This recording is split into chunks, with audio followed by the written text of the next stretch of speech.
A strange and lovely and fascinating song, Kate. What was it about Cathy and about Wuthering Heights that caught you, that made you write it? Well, I saw a series on the television about 10 years ago, and it was on very late at night, and I caught literally the last 5 minutes of the series where she was at the window trying to get in, and it just really struck me. It was so strong, and for years it's just been going around in my head, like the basic story and that visual image of her at the window, and I thought it was just perfect material for a song. It's just so passionate and full of impact. It's great. And I read the book. You read the book? You read the book later? Yeah, I read the book before I wrote the song because I needed to get the mood properly. Is the pitch of your voice there your natural, comfortable singing pitch, or do you deliberately heighten it to get the effect of Cathy, this ghost-like effect? Yes, I do. I do deliberately heighten it just because it's what the song calls for, but it's comfortable as well. Do you have to, does it strain your voice to do it? I mean, do you take lessons to get it technically right so that you're not hurting your vocal cords? No, I didn't actually take lessons to do that, but I do have a teacher who I haven't seen for months, in fact, but he keeps an eye on my voice to make sure I'm not pulling it around too much. When did you start writing songs? I must have been 11 or 12. I mean, but that was a very unprofessional sort of situation. Was it in secret or for family and friends to hear? Oh, always in secret. I could never do it in front of people. I've never been able to. And if I do, I automatically feel that the fact that it's a performance, because as soon as you have someone in the room with you, I feel you should give them the best. You should perform. Well, when did the Music Man come to hear about you, and how? That was quite a gradual process. When I was about 14, there was a friend of my brother's called Ricky Hopper, who was in the business and he knew a lot of people, and he acted as a friend to try and get the tapes across to people. And after some trying, there was no response.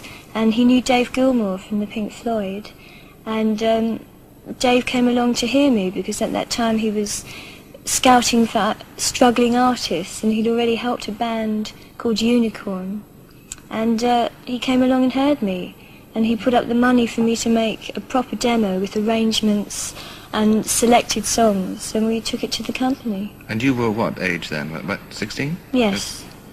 But the company then asked you, as I understand it, to sort of go away and write more and develop your voice, and they didn't at that stage want to release a song by you? No, that's not quite true. They didn't tell me to go away.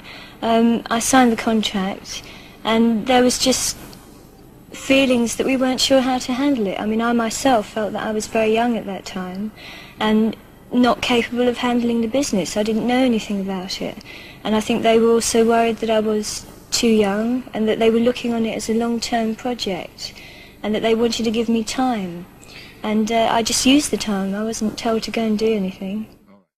Tell me about the process of writing songs. You mentioned Wuthering Heights, and it came from that image of Cathy at the window. Is it an idea like that, or is it perhaps sometimes a phrase of music or a few words that come into your head? How does it happen? It's very often from other people. I mean, people are just so full of poetry. They say it all the time, you know, and there are the most amazing phrases that people come up with that just aren't covered. And you can really draw from people's minds and the situations people are in. They're always in different situations with different mental things going on inside them. For me, they're probably the most fascinating source of stimulation. Some of your songs, there are love songs on the album, of course, some of them straightforward, explicit love songs, but there are dreams there too, and there are fantasies there too, and I wondered if you feel that there is a general direction in which you're moving in the songs that you write. I like to think there is a direction, but it's only the fact that I'm connected with it and the piano is. I like to feel that otherwise I'm free to move, and I feel that you shouldn't plan yourself a direction. You should just move in a line, and hopefully a straight line. When I was trying to think of possible influences on you, the name that kept coming to my mind was Joni Mitchell. I wondered if you were a fan of Joni Mitchell's. I admire her very much. I haven't, in fact, listened to her that much, and I think the main reason is I try not to listen to female artists too much, just because for me it would be too easy to relate with them. I mean, I love Joni Mitchell, and whenever I hear her, it sends shivers at me, you know, but I really try to listen to expansive music as well, just cover areas. Were you surprised that a song as unusual as Wuthering Heights made it in the way that it has up to the top?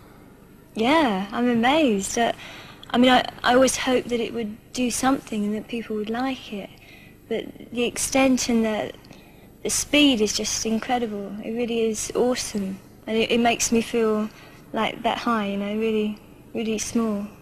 In a piece about you the other day, the man from the Sunday Times addressed a warning to you at the end, and he said the music business is a corrupting industry. What are those strange and ugly birds gathering in the trees around you? I'm not quite sure what he meant. Traffic wardens. Traffic wardens. Is it going to be a tough business to live in and work in and survive it? It's hard to say. I think you can make it tougher for yourself, but I think you can make it easier for yourself as well. It's like any business. It's how you take it.